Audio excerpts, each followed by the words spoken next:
Menuiserie est de retour. Aujourd'hui, je m'attaque au premier caisson de la chambre. Découpe, bande de champ, huile rubio et assemblage. Il y a du travail au programme. 3 cuillères de durcisseur.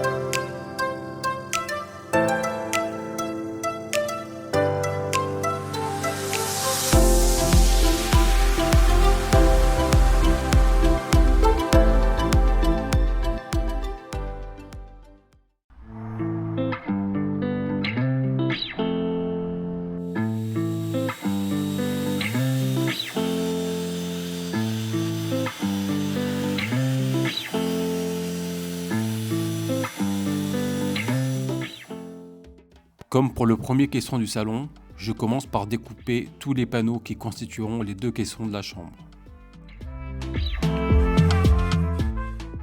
Avec le temps, le processus devient presque routinier.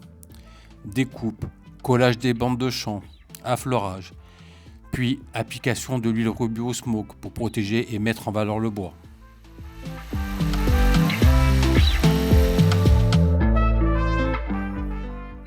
Une fois toutes ces étapes terminées, il ne reste plus qu'à assembler l'ensemble. C'est toujours un moment satisfaisant, car on voit enfin le meuble sortir des plans pour devenir une pièce bien réelle.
Le bois pour les deux caissons de la chambre de derrière sont coupés. Donc voilà les parois externes avec une paroi centrale. Ça, c'est la partie supérieure qui va me permettre de faire le haut du caisson et de poser mes charnières. Et la planche qui constitue le fond, la base du caisson, quoi. Ces éléments sont tous visibles avec un champ visible. Donc là, je vais préparer mes bandes de champ.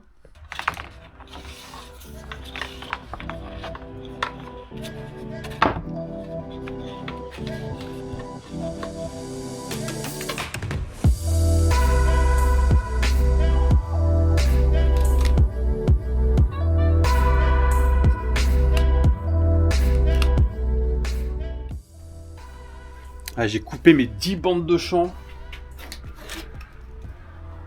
Boulot, parce que 10 bandes de champ à couper, à coller, puis à affleurer, puis à poncer. Et après, rubio sur tous ces bois.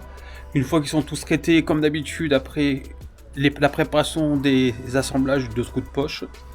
Et après, le travail de l'assemblage des caissons.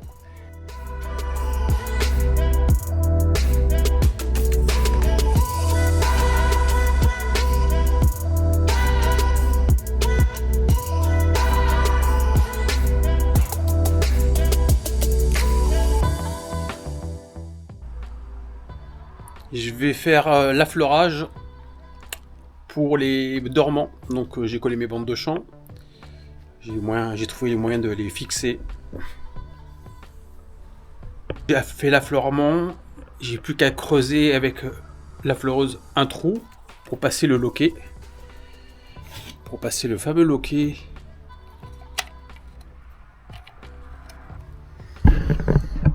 Après, ça va pas me manquer la fleureuse, hein, parce que qu'est-ce que j'en aurais passé des heures à faire ça.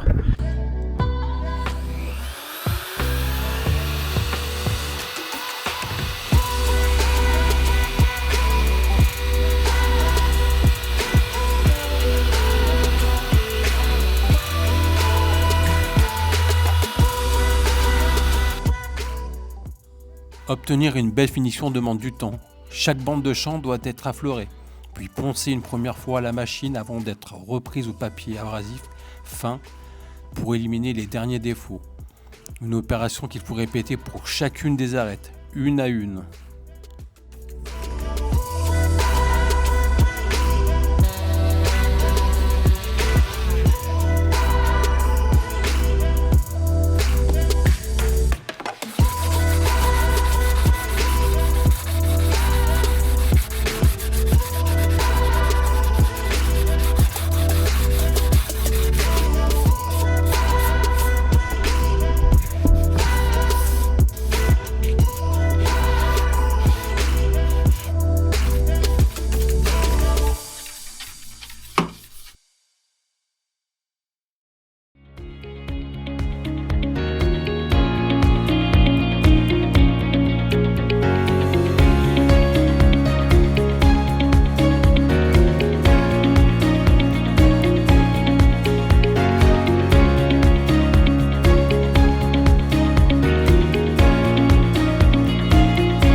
Donc là, il y a les fonds, les deux fonds, la partie supérieure. Donc ça, c'est les traverses verticales et sont droites. Le montant horizontal, frontal. Et ça, c'est une rallonge pour le premier caisson parce que j'ai pas assez de largeur pour aller poser ma charnière. Donc je suis en train de mettre un autre bout pour le rallonger, quoi. Donc j'ai mis 9 cuillères d'huile Rubio, donc de la Mono 4. Là, je vais préparer 3 cuillères de durcisseur.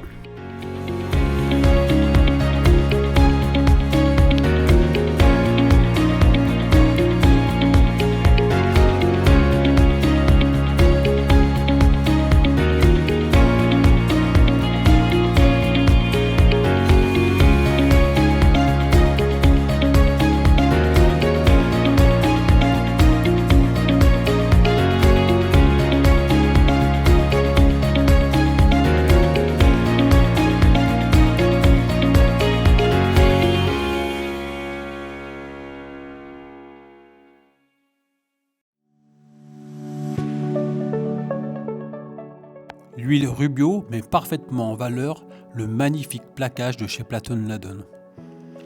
Associer ces deux produits donne au mobilier un rendu vraiment unique.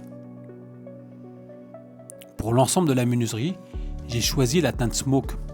Au premier abord, elle peut sembler blanche, mais une fois appliquée, elle préserve l'aspect naturel du bois et respecte sa teinte d'origine. A l'inverse, la version incolore a tendance à donner un aspect verni, un peu comme celui qu'on retrouve sur certains lambris. Personnellement, je préfère le rendu plus naturel obtenu avec la teinte Smoke.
Donc là, je vais faire mon montage à blanc pour voir un peu.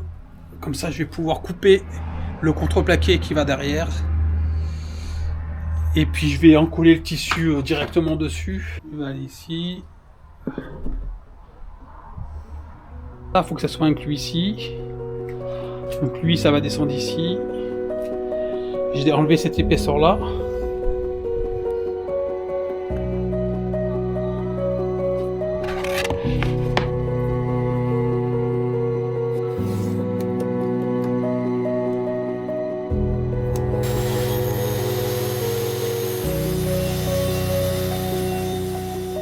J'ai passé le Rubio sur mes planches. Toutes les bandes de champ sont faites. Maintenant, la suite, c'est préparation de l'assemblage. Donc, il faut prévoir l'endroit, l'emplacement des trous de poche, percer les trous de poche. Donc, trous de poche à chaque bout. Idem ici. Et après découper la planche du milieu pour que la traverse vienne poser là.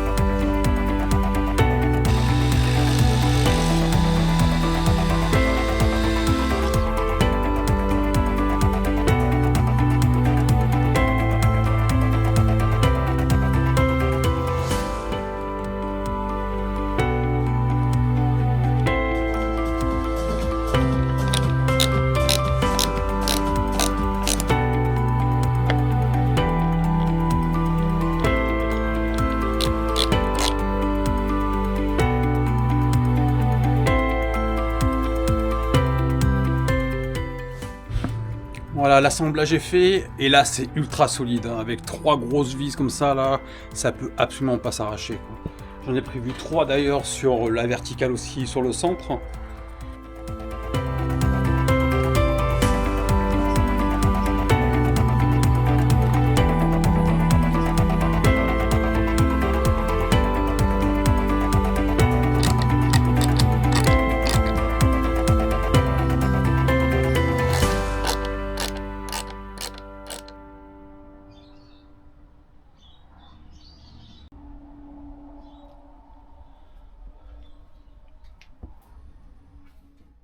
Donc je vais mettre en place mon deuxième caisson, je vais terminer mon deuxième caisson.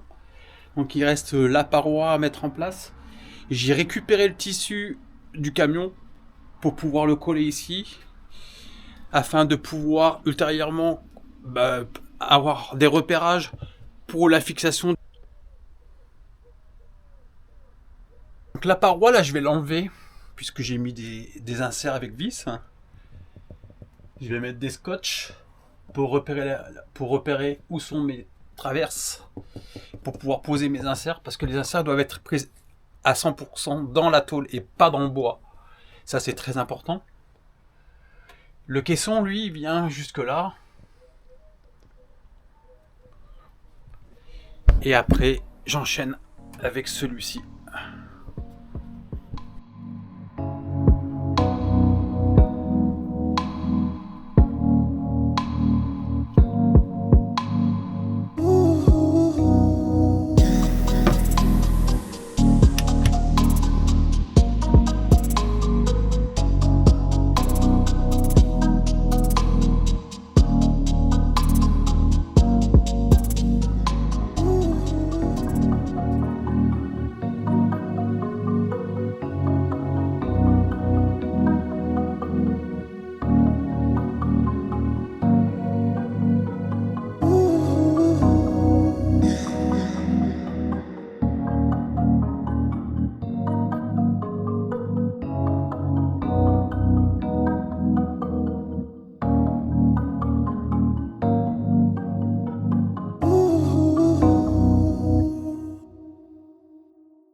repéré l'emplacement des taquets là.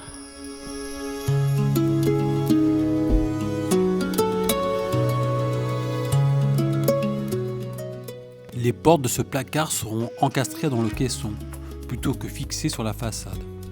Pour cela, je dois ajouter des cales à l'intérieur du meuble.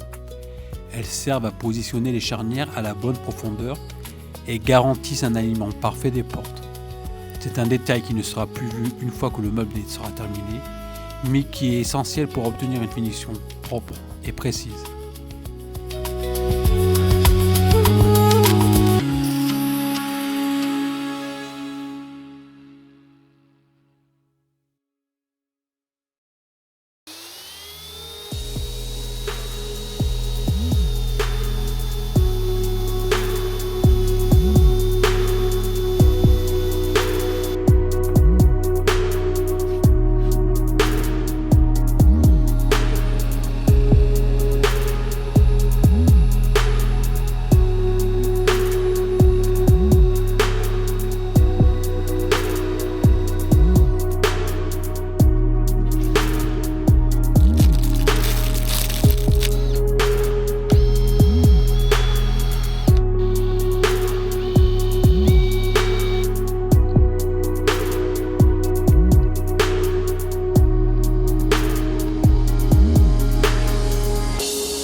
Le caisson est maintenant terminé. Je peux passer à l'installation des charnières et des boutons de porte. Comme le contreplaqué ne fait que 13 mm d'épaisseur, alors que les accessoires sont généralement prévus pour des panneaux de 20 mm, le barillet du bouton dépasse trop. Donc je vais fabriquer une cale sur mesure afin de rattraper cette différence et assurer un montage propre et fonctionnel.